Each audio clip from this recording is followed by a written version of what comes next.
Online now, I've got one of Ireland's most successful and talented. Not alone is he a singer and entertainer and performer, but also an established songwriter. Not alone writing songs for himself, but also writing songs for other people. And great to speak to him and catch up once again. Derek Ryan. How are you, Derek?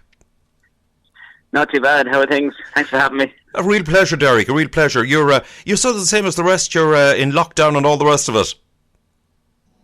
Yeah, in lockdown now, like everybody else, unfortunately, for the last month or so now. Actually, our last gigs were over in the UK. We did a weekend there. We did Reading and Birmingham and different places, and that was actually our last gig. In Hunstanton actually was our last gig. So yeah, we've been pretty much on lockdown since then, and just I suppose keeping myself occupied. Lucky enough, I can work from home. I'm writing and producing demos and different things, working on my album as well. So, luckily enough, we can do a lot of things from home. Just unfortunately, all the gigs are cancelled for the foreseeable future. Indeed, yes. Well, that is one thing about it. Possibly in this situation, it can take out a slightly more creative side, particularly for somebody like yourself who has, is a very, very talented songwriter. I mean, you've written a huge amount of material. I suppose, yeah. I mean, look, we recently in my publishing company, I recently that I set up with my record company, we hit 100 songs. Actually, we hit 100 cuts. So between my albums and other people's albums, in the last few years, I have 100 songs out there. So yeah, it's fantastic, and I'm still writing away of different projects coming up with Foster and Allen and Philomena Begley, Olivia Douglas, Owen Mack, different songs. So a lot of work going on behind the scenes, and that's it's part of what I enjoy as well. Obviously we all love the gigs and we love getting out there and traveling, but it's nice to have the creative side as well, I think, and be try and be at the forefront of creativity in Irish country music, Indeed, and certainly you've done that. I mean, you've pushed the boat out, but not too far in taking songs which that have been totally and utterly different, like "Hold On to Your Hat," "Downing Your Uppers," etc., etc. I mean, they're completely and totally different styles of songs than than have ever been recorded or created before.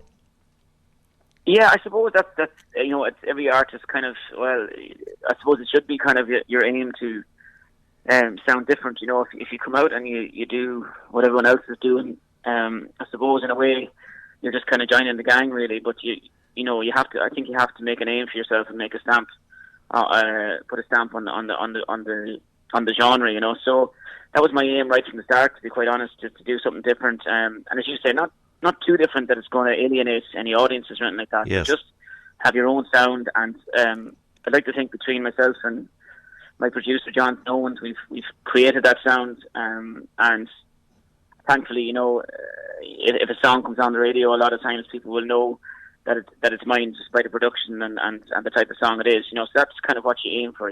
Indeed, yes, and it's been very much so in particular styles. I mean, even you've done things with other songs which have never ever been done before, like "Won't You Come Down to Yarmouth Town," the "Raggle Taggle Gypsy," old songs, but you've managed to actually make them your own. Yeah, I suppose the odd time you would hear a song or remember a song maybe from when I was younger. I would have heard. We would have a lot of cassettes and CDs and different things from all, Irish country artists, Irish folk artists at home, So I grew up listening to all that kind of stuff, and the songs that kind of stuck with me, and the two that you mentioned actually would be two that stuck with me. Also Patsy Fagan, yes. A song my dad would have sang many, many years ago, and that I re-recorded that as well. So, it's not all, I suppose, about originals. It's about a healthy mix, really, and even if there could be life in an old song, but if it's done a different way or whatever, you can make it your own. So it's kind of finding that balance, I suppose, and what works. That's the way it is. Indeed. Well, certainly has worked. I mean, I know, like, you are noted for your own material. You're noted for the huge successes you've had. I mean, Life is a River, A Mother's Son, Going Back in Time, etc., etc. I mean, there's just so many of them, and I just thought I'd mention those couple because they are sort of old gems from many moons ago, and you've managed to make them your own. Do you continually, like, in the current situation you're in, you are inclined to sort of pick up the guitar and write and get ideas and try and be creative on a continual basis? Yeah, I suppose. I always have been, and I was kind of joking to a friend of mine recently. I said I kind of was always kind of self-isolating a little bit, because it's as an artist, or when you're writing, you do lock yourself away quite a lot, and you're kind of, you're thinking about things, and you tend to be deep characters, any songwriters that I know anyway. So yeah, I suppose, look, it hasn't been much different, but it gives us time. I haven't really met a singer yet that's been complaining too much about being off. I think because we tour so heavily in the Irish country scene. It's been 8 years non-stop gigging for me, like, so.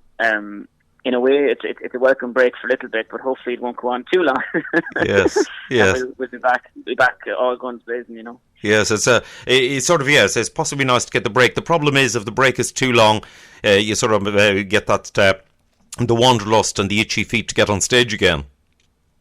Exactly, yeah. I love travelling as well, so that's one thing I am missing is the gigs in different places every night, and the buzz of the stage, I suppose. But look, it's everything, everything, we're all in the same boat, so it's just a thing that everyone has to adapt, and everyone is adapting, and we're just getting on with it, and hopefully it won't last too long. But look, it is what it is, Indeed. There's nothing we can do about it. So indeed, that's for sure. Are you in contact? Like, I mean, it certainly has come into itself, technology, and there are people now heavily using technology who weren't doing it before. Are you in contact with, for example, say with you're in contact, needless to say, with other singers? I mean, do you keep in contact, say, with your own band and people like that, like as you're off? Yeah, of course. We're doing. I'm doing a series of duets now online, and if anybody wants to check them out, they're on my Facebook, Gerry Byrne Music, and Instagram. And the first one I did last week with Fiona Hagen. We're just doing acoustic duets, online, and it's great. It's great crack. I'm doing one with Lisa McHugh as well, and different people, Sharon Shannon, different people like that. So, technology is vital now. It's vital to, I suppose, keep in touch with other people in the business, but also keep in touch with the people that support your music, that would have come to dances and concerts and listen to your music. So, we're going Facebook Live, we're doing all that kind of stuff, so it as I say, it's just everyone has to adapt, and I really enjoyed my Facebook Live, actually, because it brought me back to my pub days when I was gigging for just me and the guitar, in London. So look, it is, as I say, it is what it is. It's we all have to adapt and just get on with it, Indeed, and I must say, some of the things like that, as you said, it was bringing you back to the days of just yourself and the guitar in a pub, and it's there's something possibly homely about something like that.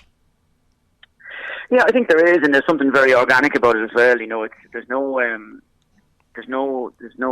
frills. It's just it's me and the guitar. There's no fancy stuff or no fancy effects or anything like that. And people are asking for songs, and you do requests and all that. So yeah, it definitely brings me back to that day, the days of the pubs and the gigs and the requests, and but that's where you learn your craft. I've been doing it for years, so yeah, indeed. It's kind of just, as you say, it's a funny reminder of what I used to do, and I really enjoyed it, and I'm going to do a few more, actually. It looks like we're in it for the long haul, unfortunately, so there'll be a lot more Facebook Lives and different things, Indeed. Well, of course, you grew up, I mean, steeped in entertainment with your dad, and since indeed your brother is involved in entertainment as well. Yeah, and still are. I mean,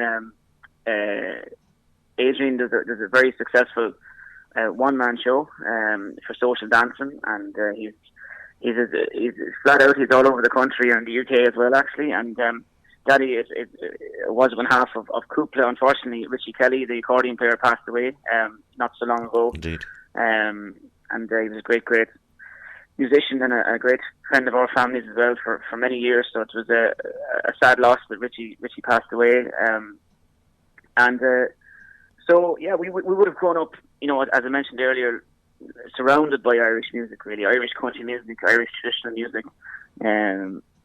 So it's no surprise really to anyone that knows us that we're all kind of involved in one way or another, Indeed. And I did, as you mentioned about Richie Kelly, he was an incredibly well-known musician and entertainer together with your dad for many, many moons.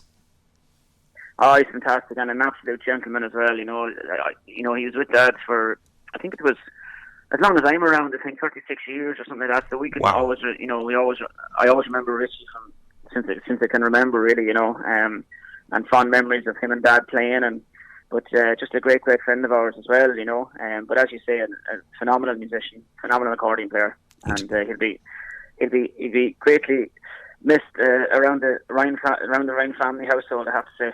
Indeed.